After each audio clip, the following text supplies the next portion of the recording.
Welcome back to The Charismatic Voice, where I get to gleefully learn about contemporary music history and surprise everyone with the fact that I have never heard Kiss. Really, truly.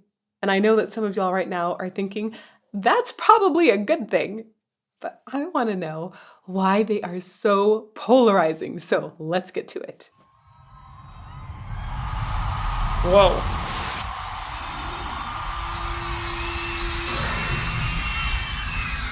It's a lot of noise.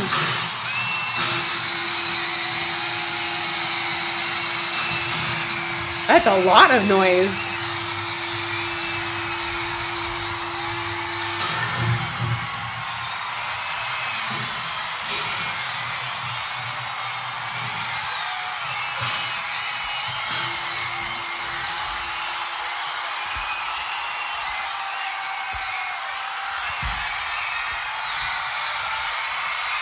I just hear lots of crowd screaming, music soon?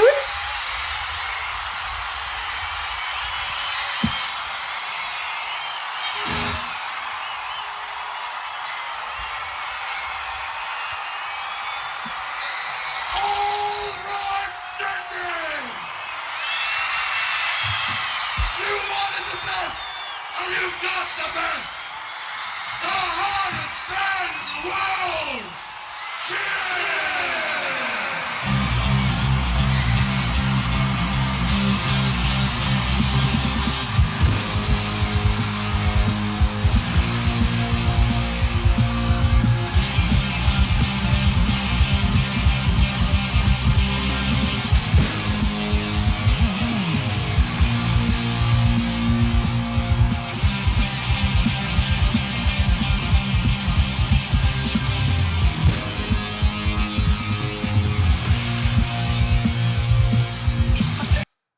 Okay, I think we're just about to get some singing there. I want to relate a couple of impressions though. Like keep in mind, I've never heard them before. I have seen some pictures of them though. Like when I used to think about crazy metalheads, I would think about images like this, right? I guess that was my impression of what a metalhead was. I think they're actually considered more rock than metal, or kind of between the two. Anyhow, with the like makeup and the style that's really out there, yeah, that was my impression. And I must say they do not disappoint here. Their costumes are very large. They actually look operatic in the way that they're trying to take up so much space. It's impressive.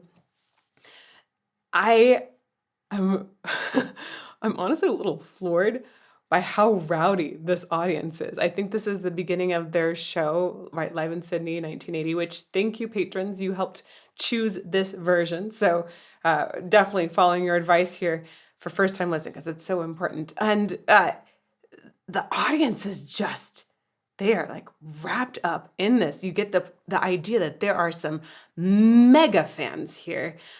Last thing, I think the font that they use for their name is so cool. I like the way that the two S's look like lightning bolts.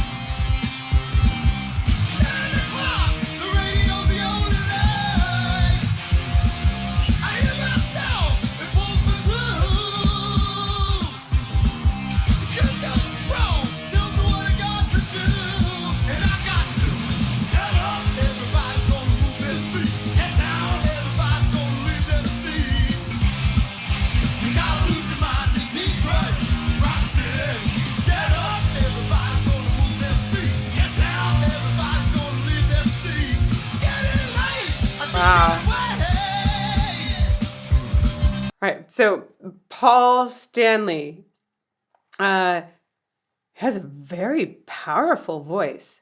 Hey, that has heft and drive at the same time, and he's even got a little bit of distortion. It sounds like he puts on top sometimes. A lot of power. I'm impressed by how he is able to drive that power through some of those top notes too. He's definitely got a rounder sound. I wouldn't just put him, squarely in a high voice type. It sounds like he's kind of bridging a couple different voice types in there. Uh, Also, the delivery is really intense, not just vocally, but the appearance.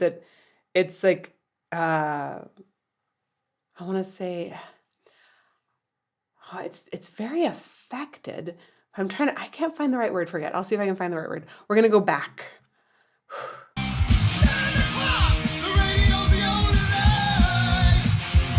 Yeah, the way he needs power for that top line is awesome, and the way he continues that power in the bottom. These are pretty big jumps that he's frequently making. So we're not talking about crazy circus acrobatics here, but the initial beginning of this is already quite acrobatic. I'm curious what else he can do.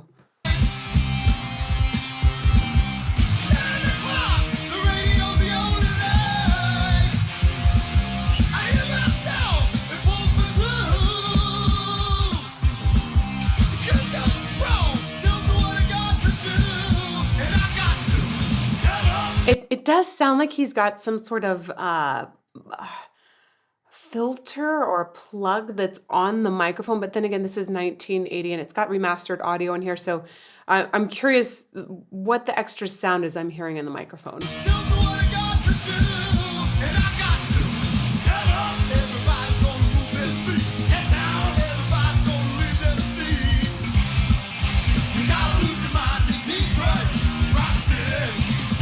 It reminds me a little bit of a creepy clown right there. Maybe that's why it's so polarizing. I know some people just hate clowns. I think that clowns have lots of different talents. So many different areas you could go. I mean, for a really, really talented clown, I encourage you all to listen to Puddle's Pity Party. Holy crap, incredible. Back a little bit again.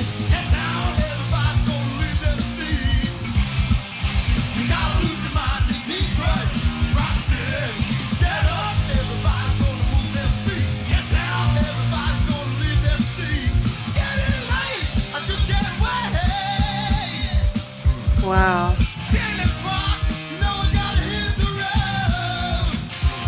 I respect man for singing in heels.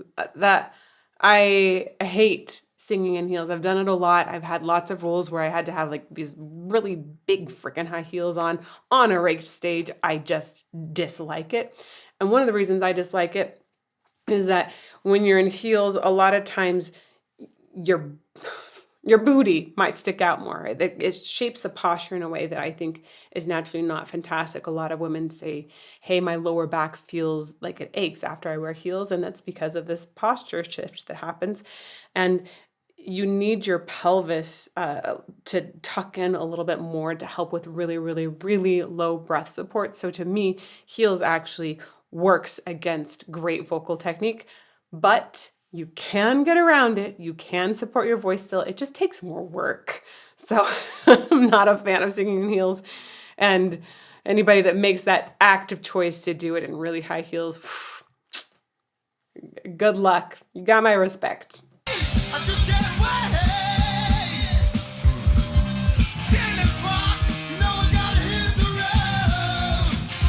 Wow.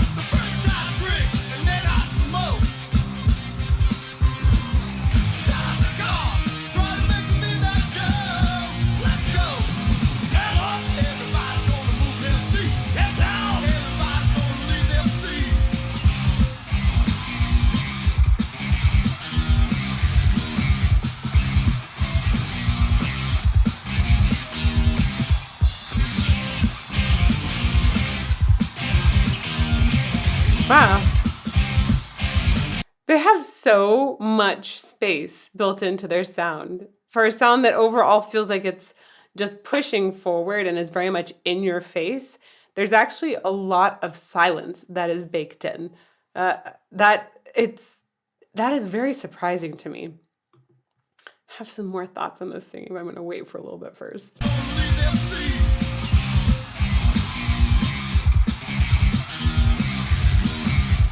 Right? There's a lot of silence there.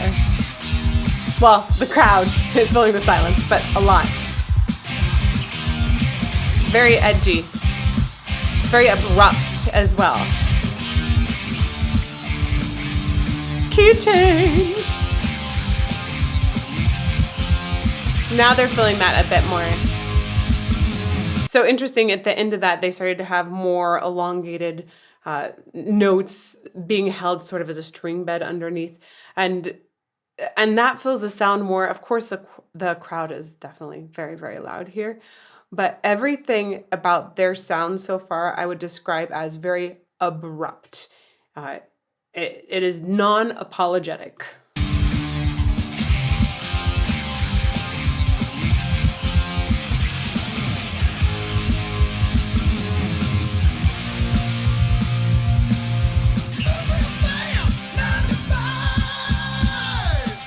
Wow.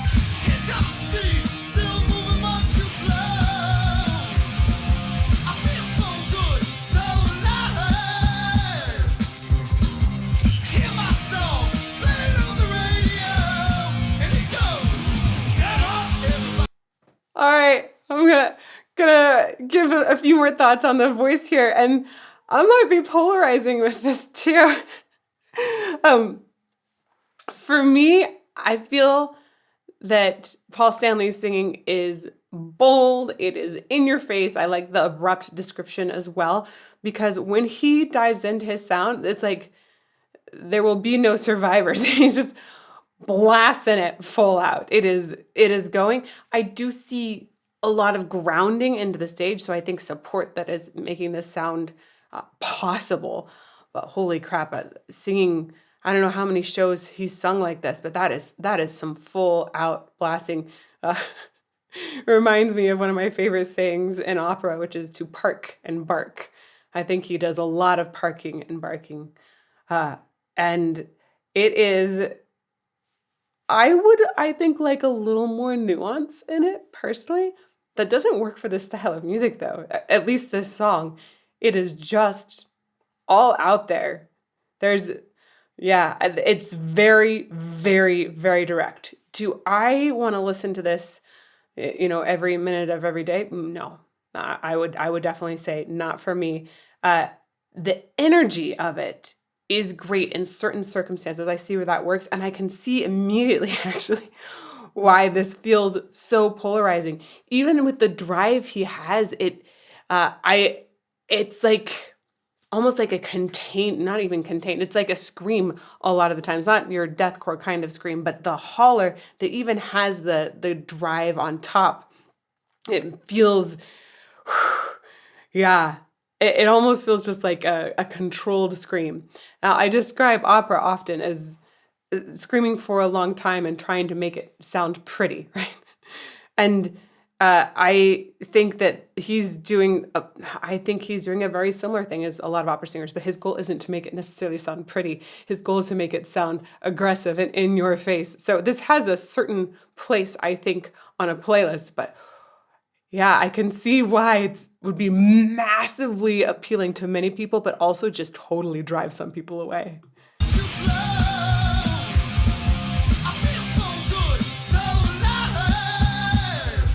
He's got a really big open mouth for that.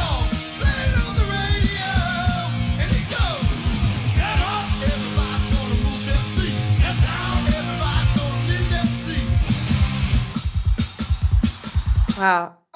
I feel like, is it Gene Simmons? His face in particular, I've seen lots of pictures of.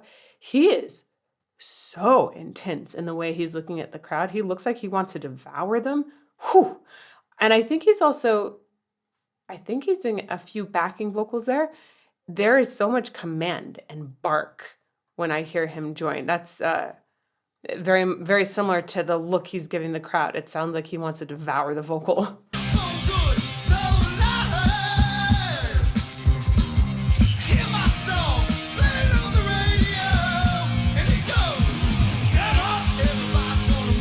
Right.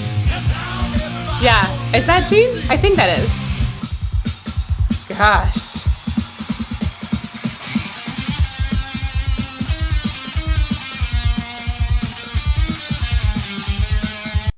I did.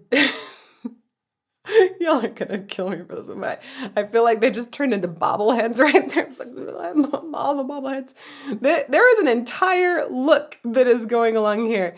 It reminds me actually of Ghost some too, the way that there is persona that is being assumed with this kind of performance. It creates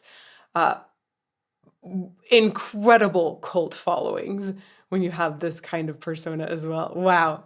Wow.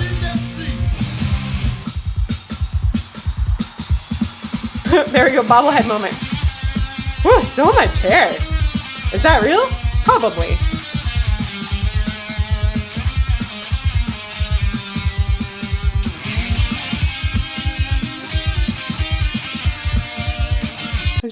Who decided that this was going to be the most awesome angle? I was like, yeah, I'm going to show you straight up the goods there, which have some sort of armored protection. Excellent. I think that's very smart when the audience could potentially throw things.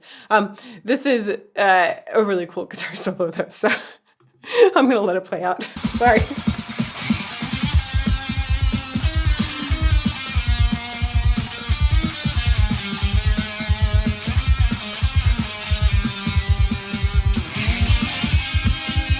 Nice harmonies.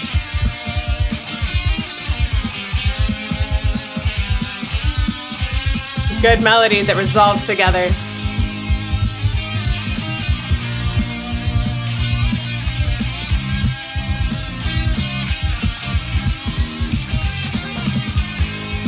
Huh.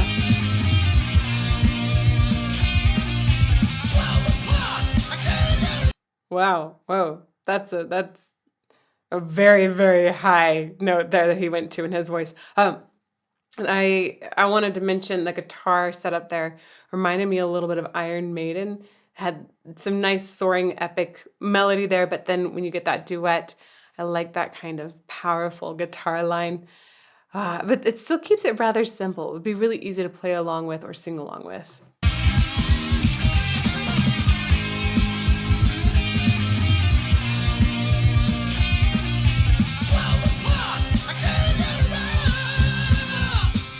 Yeah, it's a solid top screen.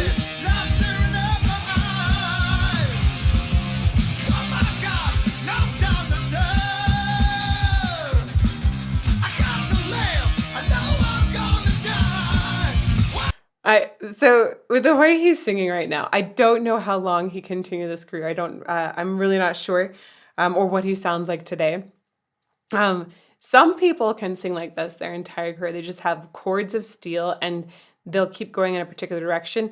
It does feel like it's really pounding against the chords a lot. I think some people would lose their voices after singing one show like this, but I'm guessing he had a lot more longevity than that. Maybe still is going today. I just gonna put out there that it is a lot of force that is hitting his vocal folds. So he might be one of those people that just has the cords of steel and can get through anything. But if you are one of the people that's covering this and singing along, you're gonna have to find some excellent support, some ways probably to lighten up the mechanism just a little bit, because that is some very, very intense singing.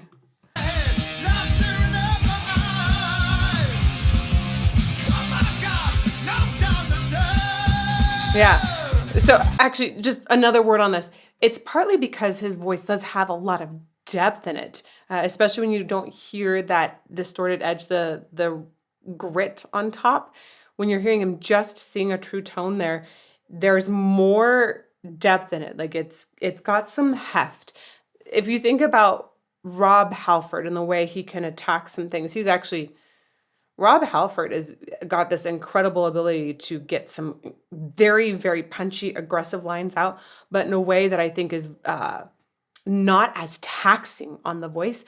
What he's doing here, especially when it's going higher and it still is carrying out some of that weight, that can get taxing. But on the top, he does slender it down a little bit.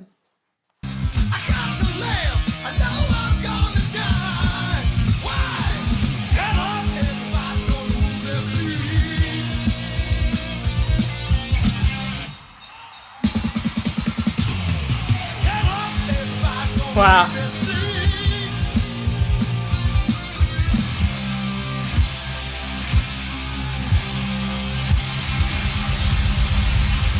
Oh, bouncing in heels like that? Jeez. If y'all ever, by the way, if you ever want to sing in heels and you're just like, I must absolutely do this, let me tell you, pleasers. Uh, you can see them in the robot unicorn video that I did. These are shoes that we like to use for stage. Strippers especially love them because of the balance in them. And that can actually, if you're using this for like a singing performance, that can be really good because the balance is better. It's going to help you with that lower support. And these shoes here look like they have some better balance. They look like they have a similar build to that. So if you're looking for great singing heels, Pleasers shoes, highly, highly recommend. Back one more second. We can love on the shoes a little bit more. Yeah, that kind of bouncing, those must be well balanced. Wow. I don't know if I liked it. I'll be honest. I have appreciation and respect for what Kiss is doing. Do I personally like it? There's elements of it that I like, but there have also been plenty of times on this channel where I didn't initially like a sound and it really grew on me later. So please tell me in comments, in live from you over there, tell me, don't just tell me if you like or dislike it, tell me what you like or tell me what you dislike. Be respectful. Always be respectful for artists because this is an incredibly difficult career and they are making bold choices, putting themselves out there. Always, please have respect for artists. But let's talk about what it is we like and what it is we dislike. And maybe I'll get to a point where I can figure out how in the world I actually feel about Kiss. And while you're doing that, check out this playlist over here. May you fall more in love with music every day.